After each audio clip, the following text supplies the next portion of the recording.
obboleessan qabu, haadhan qabu, abbaan qabu, namaan rakkoo xiyyeetti himadhu hin qabu. Hatta mana dalagaat irraa ba'een jira. Rakkoo gurguddoo keessaan jira. Hatta bakka namaan rakkoo xiyyeetti himadhu hin qabu. Ani jechuun waa hunda kan yaadadhee hin booye malee jaalaltii biyyaan baa keessa si'uu hin qabdu jechuudha. Si jammara. Waan na boochisu ikkoo hedduu jira.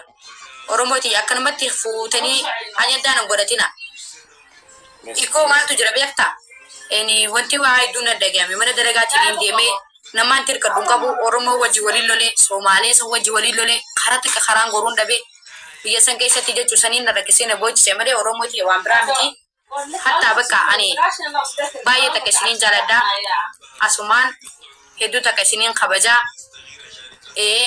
Anganumaa if beekee rabbii fayyadifama gaafachuudhaaf waan guddaadhaan isiniin jaa. Warroottan akka kiyya biyyaan baa keessatti dararamu jirtan walumaanuu rabbi haajaa nu habaasu amiin jaa. Amiin Kasti. Walaa kan namni biyyatti jechuun yoo amma fakkeenyaaf waan wajjii takka qabaatee waan raasamaalaa takka qabaatee jireenya isaa keessatti jechuudha.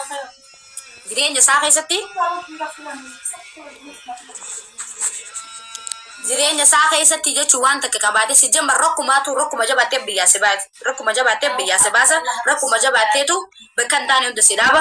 Rakkumaatu biyyaa rabaa sanii si geesse sagaraa namaa si dhiisisaa jechuudha. Lubbuyyee. Wayye.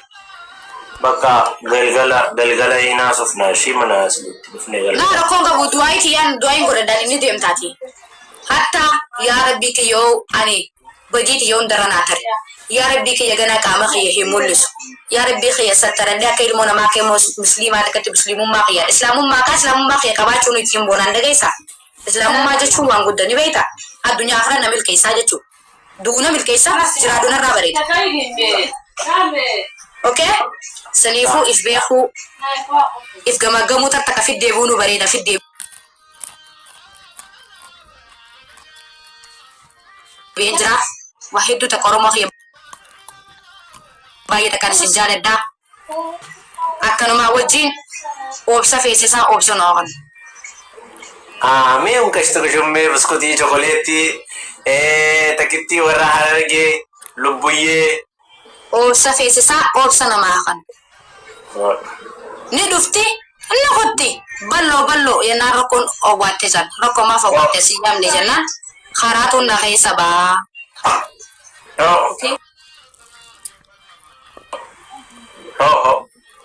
Cheers jennee deemna.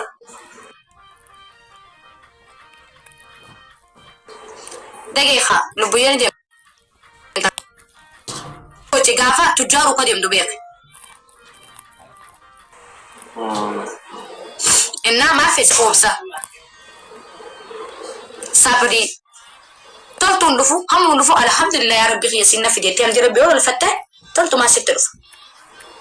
Akkamittiin akkana ta'e yoo ittiin haloltu taate rabbiin loltaa jechuudha. Rabbiin anamma araada kana rabbiin naa kanneen dubbadha. Beekumsa kana rabbiin naa kanneen dubbadha. Yoo rabbiin ammaa afaan kana na hidhuu danda'a. Yoo inni na hidhe maal inni dubbadha.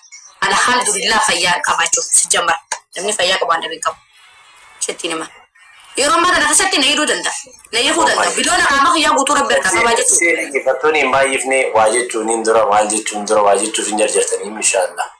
Waa jechuun hin jartan waa namaa kennuuf maqaa namaa kennuuf hin jarjartanii bara.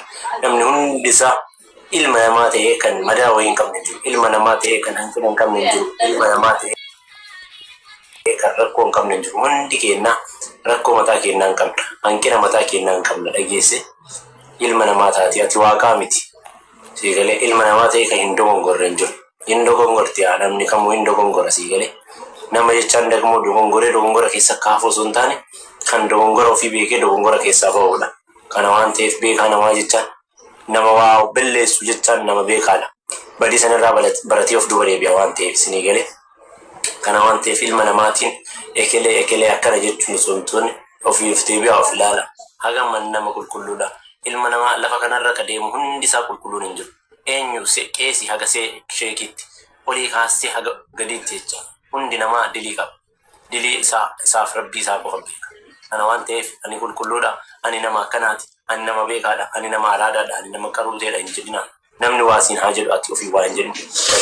Hatta fiti salaamu alaikum. Amma dhagee wanta kan isinitti dhaamuufadha. Eestu Kushummee. Oromoon irra guddaa. Kushummee na dhageegaa. Dubbiyyee. Na dhageetta. galgala sa'aatii afuritti hin dhufa jedhi laayivii.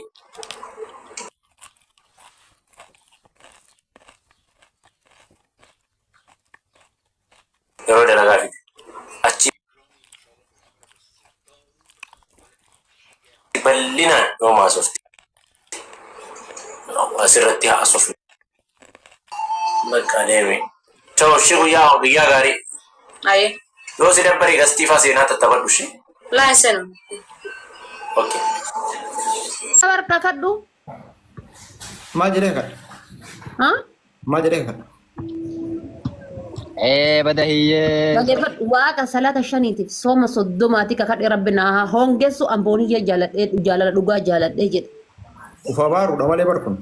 Kakuu. No ufa baaruudha miti jedhi. Because maal inni? No. Gizee isin no listen.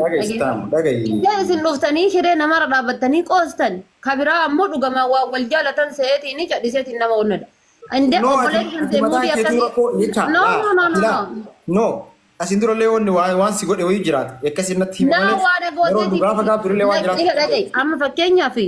Ani booniyyeedhaaf hin kakadhaa bichaa isiitti kakadha quraana iyyuu qabadhee akkanatti ani. Dhaggeeffadhu meebi namoonni tokko dhaggeeffadhu namoonni tokko tuwiin ilaalee muudii tuwiin akka tuwiin isaan kan qabatu barbaadu jira. Tuwiin gaafa muudii qabatu isiin bakka qabattee nama waliin jirtu dhufee muudii qabate malee nama singilii lafa jiru tokko irratti muudii hin qaban.